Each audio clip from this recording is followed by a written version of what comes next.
Itong 10 bagay na ito guys, no? Ito yung magdudulot ng karamihan na magiging broke or magiging pulubi. Guys, wala po sa income kung gaano kalaki ang income natin buwan-buwan kung bakit tayo magkakaroon ng savings.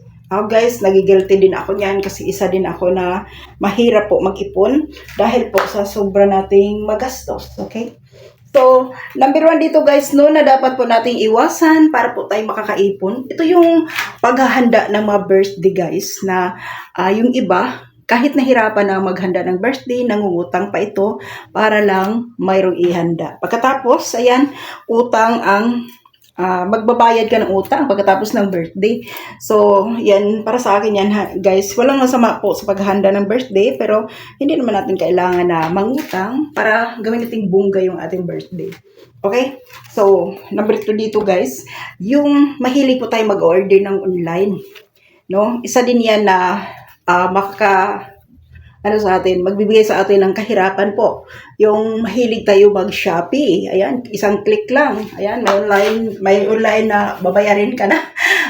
Cash on delivery. Ayan, cash on delivery. Pero guys, babayaran din yan natin. So, isa din yan guys, nakakasira po sa ating budget yung yung mga online shopping. Hindi ko lang babanggitin yung mga yung mga yung mga company na mayroon pong cash on delivery. Okay? And then yung mahilig po tayo guys na yung travel. Number 3, yung mahilig po tayo ng travel pero gipit naman tayo sa pera. So sa tingin ko po guys, no, hindi masama na magkaroon po tayo ng relax, mag-travel tayo, pero wag naman po yung gipit na tapos ta-travel ka pa, unahin pa yung magta-travel. Dapat lagi nating tandaan guys, unahin natin yung makaipon tayo para sa pagtanda natin, unahin natin yung makaipon po tayo in case na mayroon po tayong mga emergency guys, mayroon po tayong mabubunot. Kasi nakakahiya talaga mangutang sa totoo lang guys, no?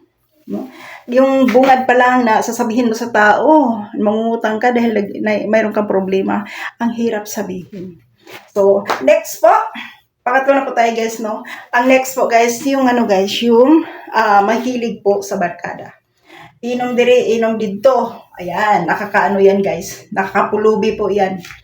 Kung hindi nyo napansin guys, kunti na ipon-ipon, yung maya-maya nag-iipon-ipon, yan.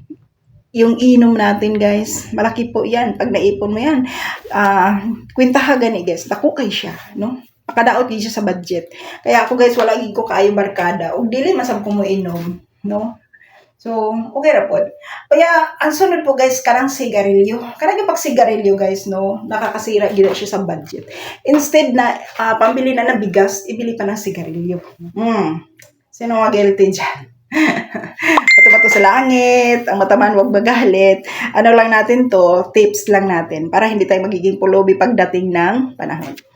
So, next one, ayan, yung po guys, hindi po basihan kung malaki yung kinikita mo or maliit yung kinikita mo. Depende na yan sa disiplina natin para tayo makapag-ipon. So, mayroon akong nabasa guys na isang libro. Yung kay guys, gustong-gusto ko talaga, inaano ko talaga, sinusundan ko po yung si Ching Positive guys, si Ching Kitan. Isa din siya na nakaka-inspired yung mga niya guys, yung mga video niya, mga vlog niya. Kasi imagine nagtuturo siya kung paano tayo mag-savings, kung paano tayo makapag-ipon, at paano tayo makabayad ng utang, kung paano tayo makakalabas sa pagkakautang. So guys, hindi po yan rason, or kasi marami po ang nagsasabi, walang tao na walang utang. Hoy! Mali po yan. Mali po yan. Kasi pwede ka namang hindi magkakaroon ng utang kung ayaw mo talagang umutang. So, mag-budget. Okay? So, next, yung mahilig po sa mga bagong gadget. No? Sana ba tayo? Pang ilan na ba? Basta bahala na kayo. So, yung mahilig po sa mga, guys, yung mga bagong uso ngayon ng mga gadget. So, mahilig mag-upgrade ng cellphone, ng laptop. Yung mga ganyan, mahilig sa ganyan. So, nakakasira po yan ng budget. No? Kahit bago pa yung cellphone mo, kasi gusto mong mag-upgrade, ayan, bili ka na naman bago. So, hindi maganda po. So, control lang. Okay? So, next guys, yung mahilig mag-party. Party dito, party doon. Yan. Nakakasira po yan sa budget, guys.